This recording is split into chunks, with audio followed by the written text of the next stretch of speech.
so we are talking about combining like terms, and we are going to talk about how we have parts of an expression. Now, what is an expression? Well, guys, an expression is simply a string of numbers and letters, or variables, right, that are ordered together with and orders of operations, right? So we have some numbers, we have some variables, the letters, and we have some operation signs, right? In this case, we have addition and subtraction. It could also have multiplication and division, all that good stuff. One thing you will notice about my expression, though, is that you will notice there is no equals sign. Okay, guys? So in an expression, there's no equal sign. So you cannot solve an expression, because you can't solve something without an equal sign. We can evaluate an expression if we are given a value to plug in.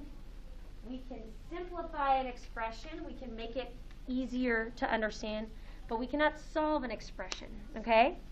Now, inside of an expression, there's a couple different things that we are going to look at, okay? There are two terms that we are going to be talking about. There are variable terms, okay?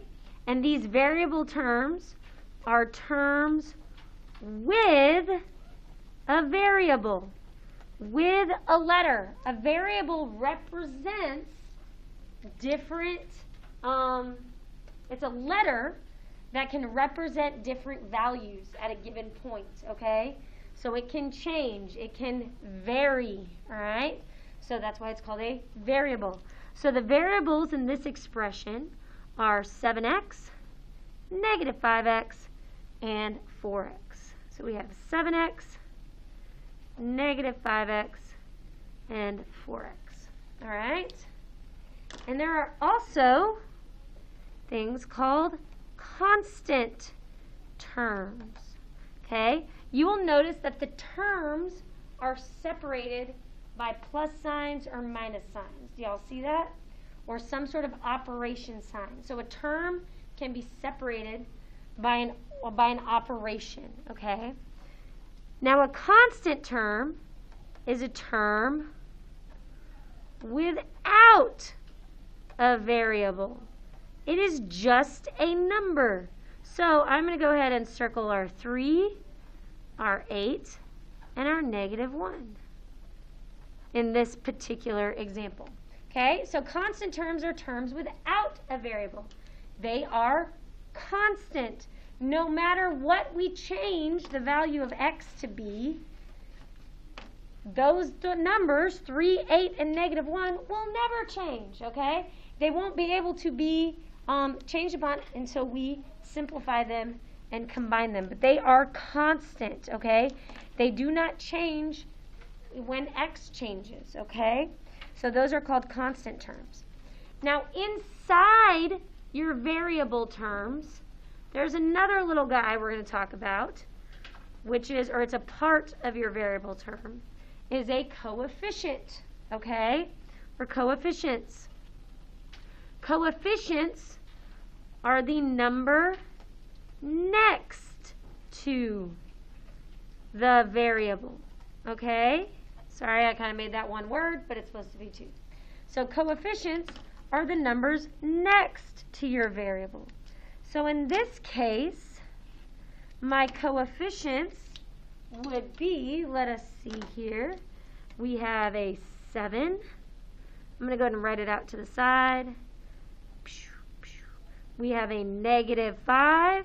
Sorry guys, my 5s sometimes look like S's, but that's a 5. Sorry about that.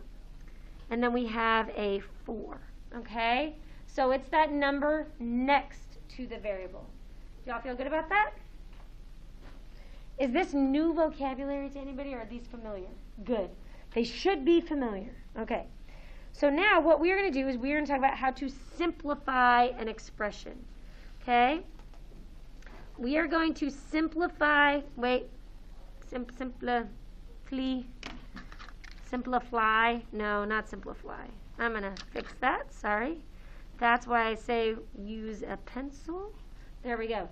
Simplify an expression. Okay? Oh my gosh, I'm really struggling, y'all. And, no. Okay, we'll get there. Simplify an expression. Okay, to simplify an expression, you will get rid of all the parentheses and combine like terms, okay? So first, there's no parentheses in here, so you will combine like terms. Okay, this means that you're going to put the things that are like each other together, okay? I'm a big fan of, interacting in the world with people who are different than you, because I think that it makes you a more whole and complete person. But our terms in algebra, they don't like that, okay? They don't like to hang out with other people. They are very insular, okay? So they just like to combine with each other. They can't combine with other things. So let's take a look at our example from up there. We had 7x plus 3 minus 5x plus 8 plus 4x minus 1. I'm just rewriting that guy from the top there. And I'm going to go ahead and underline my 7x, my negative 5x, and my 4x. Let's see here. 7x minus 5x is 2x plus 4x is 6x, right? And then my constants, we had plus 3 plus 8 minus 1. So 3 plus 8 is 11, minus 1 is 10. So my simplified expression, if I put all of these together, would be 6x plus 10. That is simplified because there are no like terms left. Does that make sense, guys? We put all the like terms together. Okay, so here's a few quick little examples for you. Let's see here. I'll do example 1. Let's do example 2. And then example 3. Okay, so my first example we're going to say is 9 minus 6w plus 5. Okay, my second example is going to be 5h minus 6 minus 8 plus 7h. And my third example is going to be 5x plus 7y minus x plus 2y plus 3x, okay? So we got a few little examples right here where we are going to combine our like terms. So how we do this is, guys, I like to identify my variable terms first. So I go here and I say, okay, that's negative 6w. I'm going to draw my little arrow. Negative 6w. It's not equal to it because there's no equal sign. I'm just simplifying it, so I draw my little arrow there. And then I'm going to identify my constant terms. 9 and negative and positive 5. 9 plus 5 is just 14. So my simplified expression would be negative 6w plus 14. Now, one thing that you will notice that I will ask you to do is I will ask you to put your variable terms first. Okay? It would not be wrong if you wrote 14 minus 6w. That would not be incorrect. But it's kind of like writing in all lower cases in English, okay? It means the same thing, but it's like not proper grammar, math grammar, whatever that means, okay? It's not proper math grammar. All right. Now let's take a look here. We have 5 minus 6 minus 5h minus 6 minus 8 plus 7h. So I'm going to deal with my variables first. 5h plus 7h would give me 12h. I'm going to draw my little arrows. And then my constants, negative 6 minus 8 would be negative 14. So my final answer would be 12h minus 14.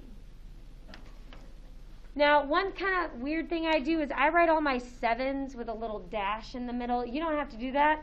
I just sometimes get them confused with like 1s or letters, or that helps me know it's a 7. Okay. I also do it with my Z's too. It's a weird thing that I do.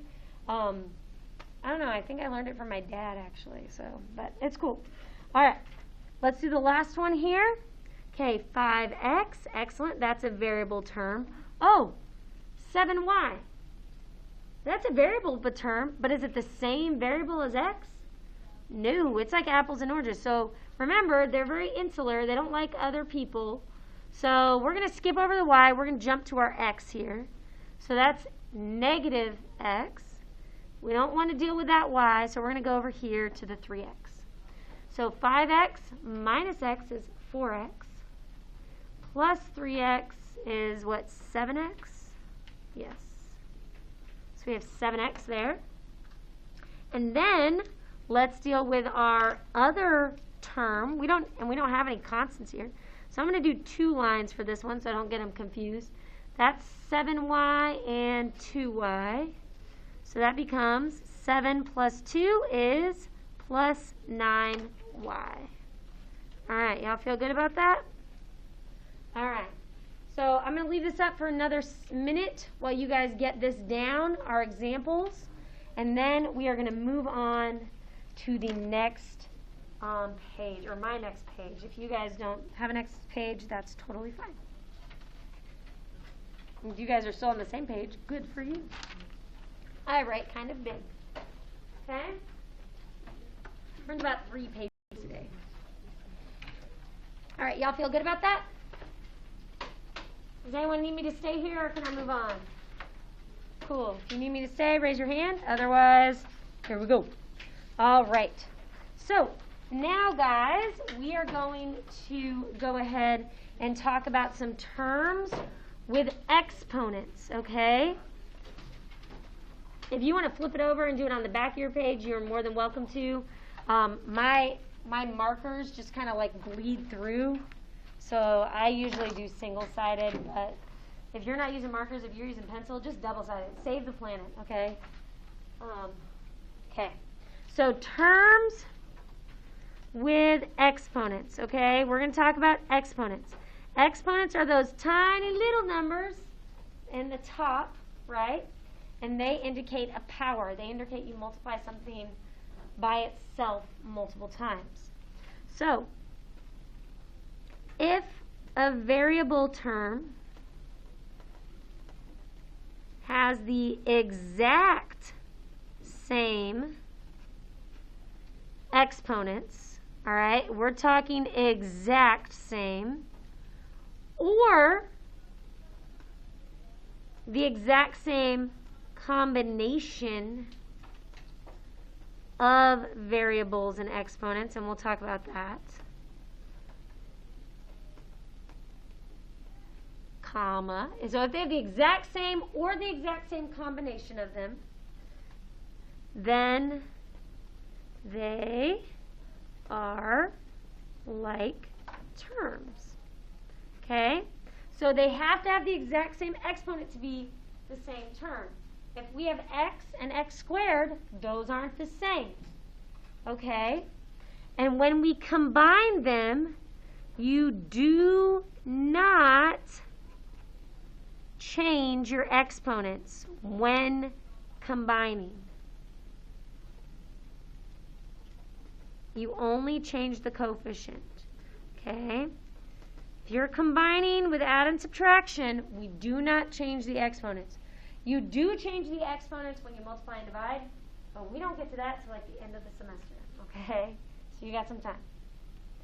All right, so some examples here that you can look at would be, let's see here, 10k squared minus k minus 5k plus 5 minus 2k squared. Okay, so let's see what we got here. Okay, we have a 10k squared. This is just a k. It's not a k squared. So we can't do that. That's just a k. We can't do that. That's just a 5. That's just a constant term. It can't combine with the k squared. But this one can, negative 2k squared.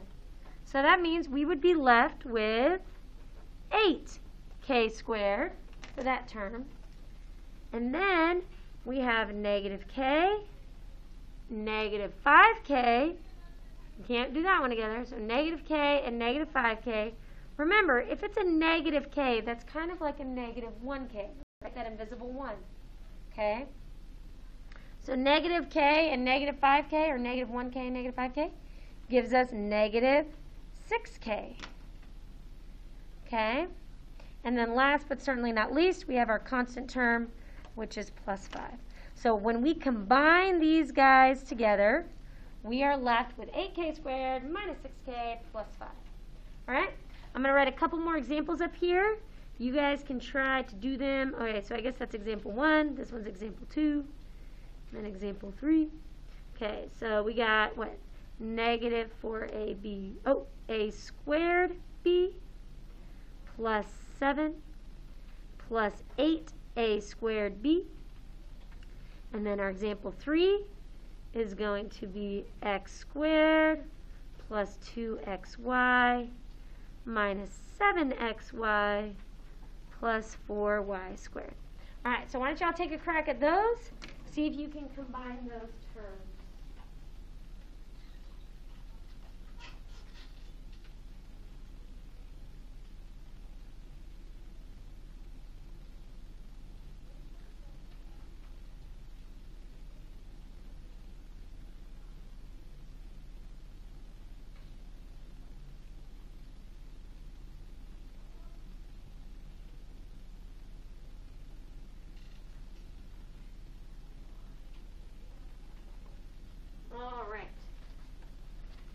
Took a couple minutes.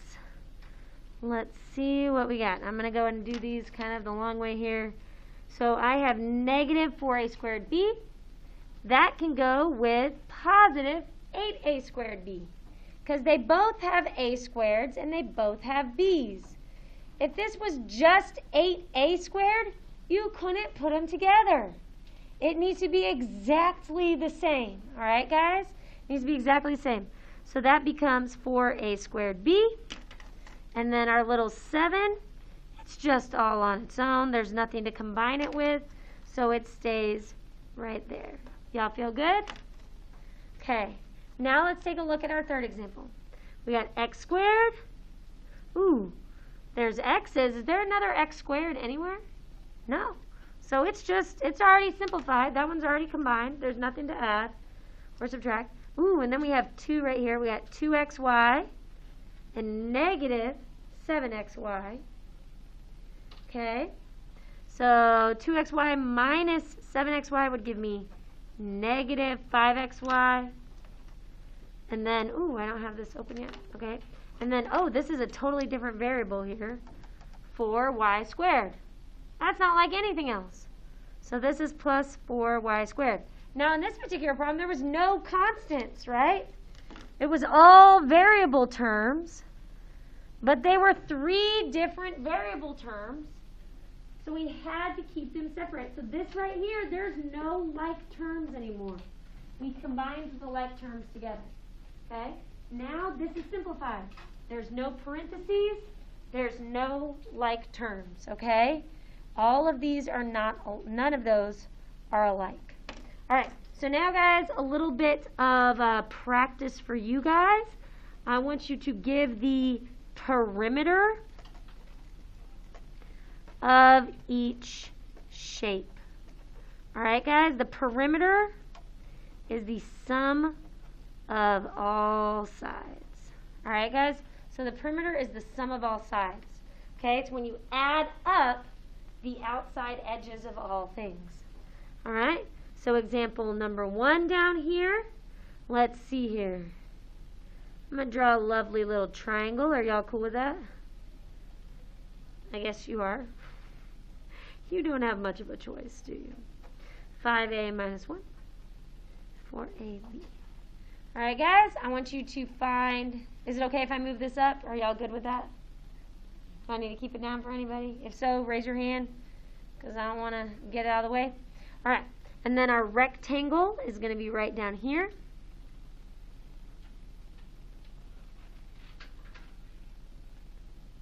Oh, this is example 2. Okay, draw a little rectangle. It's okay if it doesn't look perfect. Okay, then we have 2k squared plus k. Okay? So these are our little shapes. I want you guys, if you guys want to draw like a little line between them so you don't get messed up, I want you guys to try to find the perimeter of all these shapes by adding it up. You can do it a couple different ways. You can either rewrite them all out here and circle and underline. You can do it right here on the shape. Okay? You can do it right there on the shape. You can do a couple different things. Okay?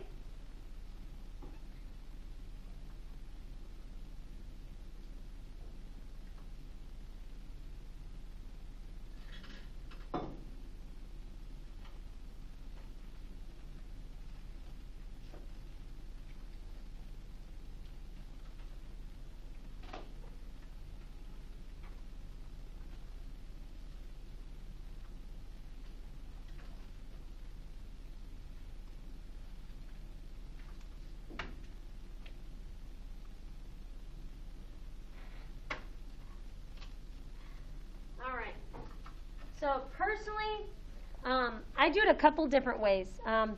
You can go ahead and write the sum. When I say sum, are we adding, subtracting? What are we doing? We're adding, okay? So 17 minus a plus 4ab plus 5a minus 1. Okay, so you can write it out to the side like that, and you can kind of underline, okay, I got my a's, negative a plus 5a, that's going to give me 4a. My AB is right here. That's plus 4AB. And then my constants are right here. 17 minus 1 is 16. Okay? So you could have done it this way, where you wrote it off to the side. You could also have just, done it right here on the shape itself. Okay, a lot of times if you have a picture, use it, right? You can do it right there on the shape. This triangle is a pretty simple shape, so you could probably leave it right there, okay? Sometimes you might get something a little more complicated, so that's when it's helpful to actually write it out to the side. So there's not really one best way to do it, okay? It's depending on what makes the most sense to you, okay? Because then sometimes if you write it out here, you might write it wrong, okay? You might copy it down wrong. So just make sure that you're doing that guy properly. All right, for the rectangle, there's like quite a few ways to find the perimeter of the rectangle. What did you guys do? Did anyone do anything for the rectangle? You guys have any ideas? Gus, what do you think we should do? I think you should write the like terms on the other side as well. Yes, I love that. If this is 2k squared plus k, this is also 2k squared plus k, right? If that's k squared minus 8k plus 7, that's k squared minus 8k plus 7. You're exactly right, Gus. And that's what I did as well. And then I went ahead and just underlined my variables and stuff around the sides of the rectangle, okay? Was there another way that you could have done this?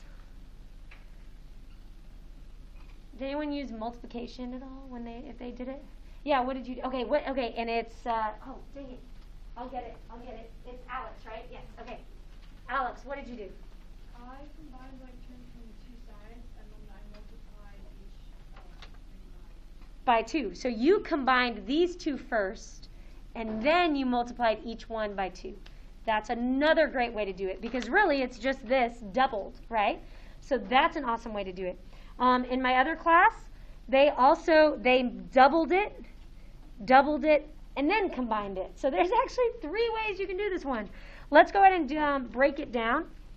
We got k squared plus 2k squared plus 2k squared plus k squared. So that's, really remember, that's like 1k squared. So 1 plus 2 is 3, 4, 5, 6. So we are sitting at 6k squared. Y'all feel good about that? And then we have negative 8k plus k, that's negative 7. Negative 8k, so that's what? Negative 15. Plus k, so that's going to be negative 14k. And then last but certainly not least, we do our constants, 7 and 7. So that would be plus 14. Okay? So that's one way you could do it without having to rewrite all of these guys over on the side. You can rewrite them that way. That's totally fine. But you can, and so you should get the same answer no matter how we did it. Did you get the same answer, Alex? Perfect. So no matter how you do it, you should get the same answer. If you added them and doubled them, or if you just added them all individually. Y'all feel good about that? All right. Up next, we are going to be talking about some distributive properties. Okay? So, are you guys, does anyone need me to leave that? Sorry. I won't go too fast. Y'all good? Okay. So let's talk about this with our distributive property.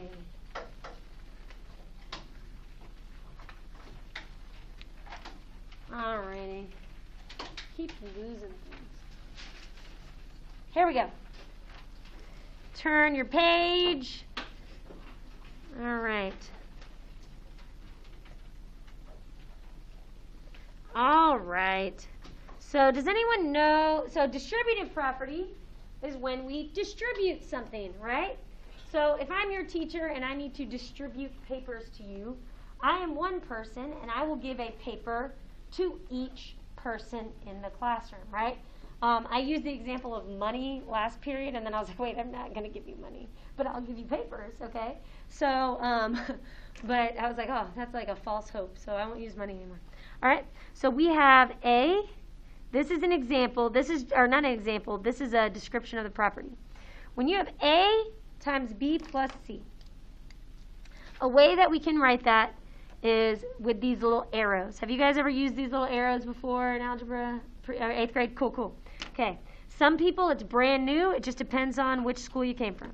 Okay. So A times B. So the arrow, or the parentheses, means that we are going to multiply A by both terms inside of the parentheses. So that would be A times B plus, and then A times C plus A times C. Okay? If we did this again, but instead of addition, we had subtraction, you would still say, okay, A times B is going to be AB, and A times negative C would be negative AC. Okay, so that's kind of the rule for the distributive property. If you want it in words, you will say that you are going to multiply the term, because sometimes it's not a number. Sometimes it's a letter, a variable term. Sometimes it's a constant term. Multiply the term on the outside of the parentheses by each term on the inside of the parentheses. Gosh, that's a long one. Okay, now the important word there, the key word there is each. We multiply it by each term. All right? That's super important. All right, so example 1 here.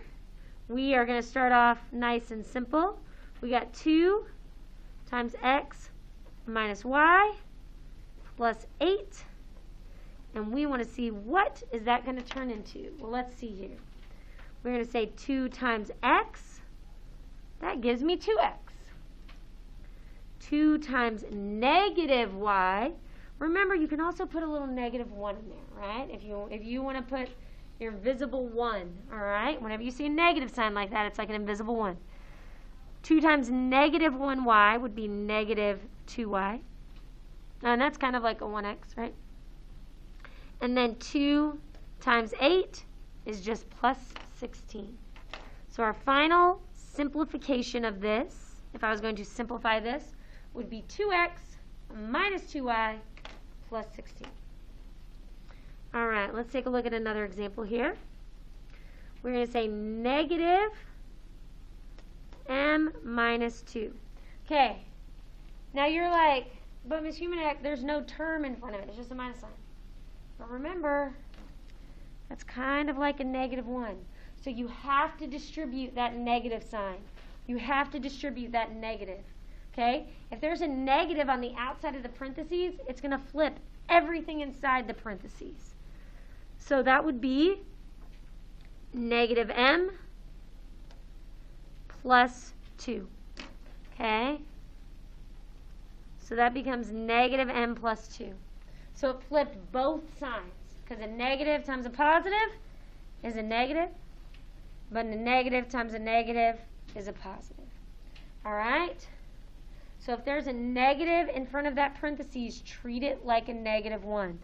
If you need to write a little note or something, you can do that. Okay? Negative in front of, I'm just going to say parent, because I ran out of room, is really a negative 1. Okay? A negative in front of that parentheses is really like a negative 1. All right. Let's look at example 3 here. Oh, I'm going to give you some decimals. I don't like decimals. I'm going to be honest with you guys. They're not my favorite. Okay. So this is where I told you, that's why I write my Z's, okay? I do like a little dash through my Z, because otherwise it looks like a 2 and then I get all mixed up and confused. So that's how I make a Z. You can do it however you want. I think it's just because that's the way my dad always wrote his numbers and letters, and so I still do it. All right. But I only do it in math. Like when I write a Z in like a letter, I don't do the dash. It's like my math. Anyway, it's weird. Okay. So 2.3 times 2y would give us, what is that, 4.6y? Okay. 2.3 times negative 5z. Well, it's going to be a negative because a positive times a negative is a negative. 2.3 times negative 5 is negative 11.5. If you need a calculator, that's fine. And then 2.3 times 1, that one's nice. That's just 2.3. Okay? Are you guys tracking? Y'all doing good? All right. And then my favorite, my personal fave, fractions. Okay? If we're going to have a decimal, we got to have a fraction. I actually really do like fractions. Fractions I like them a lot. Okay? So that's negative 1/8, parentheses 4/5 x, minus 24. Okay? So we're going to see what we do here. Remember, when you multiply fractions, you multiply the numerator by the numerator and the denominator by the denominator. Okay? So right here we'd say negative 1/8 times positive 4/5. I'm sorry about that. It's going to be a negative, and that's 4, and then 8 times 5 is over 40. Now, this will need to be simplified. If you were able to simplify it as you multiplied, that's awesome, okay? But if you were not, then we'll figure that out, okay? But if you were able to simplify it as you multiplied, that's awesome. We will then take another step, okay? Then we do negative 1/8 times negative 24. Well, guys, when you multiply a fraction by a whole number, you can do it like it's negative 24 over 1, right? You can, whenever you have a whole number, it's really over 1. So negative times a negative, we're going to have a positive now. So 1 times 24 is 24. 8 times 1 is over 8. If you were able to see that that was 3 before you did it, that's awesome. We're going to go ahead and simplify this one more time. So 4 over 40, negative 4 over 40 is going to be negative 1/10 x. You can divide both of them by 4. 24 over 8 is just simply going to be 3. It will simplify to 3. So this whole thing simplified into negative 1/10 x plus 3. Isn't that so much nicer than that whole business? Okay. Now, guys, we are going to put it all together. Okay? We're going to put it all together. So when you simplify, when simplifying an expression, you make sure there are no parentheses left, and then, and no like terms. Okay? Ooh, sorry. It almost went off the page there. So you want to make sure there's no parentheses and no like terms. So first you take care of the parentheses, and then you take care of the like terms. Okay? So let's see here. I'm going to do an example right here for you guys. Example 1. If we have 9 times 2k minus 4 minus 2 times 7k minus 12. We are going to have to do this in a couple little parts here. So we're saying 9 times 2k will give me 18k. Go ahead and draw a little here. And then 9 times negative 4 would give me negative 36. Negative 2 times 7k is negative 14k. And negative 2 times negative 12 is plus 24. Okay? Now we got rid of our parentheses, but do we still have like terms in there? We sure do. So we are going to have 18k and 14k. 18k minus 14k gives me 4k. Negative 36 plus 24 is going to give me negative 12. So my final answer right here is going to be 4k minus 12. Pretty good, right? All right. I'm going to go ahead and let y'all make sure you get that down. I'm going to write down our next example, and then I'll say it out loud so you guys can get it down.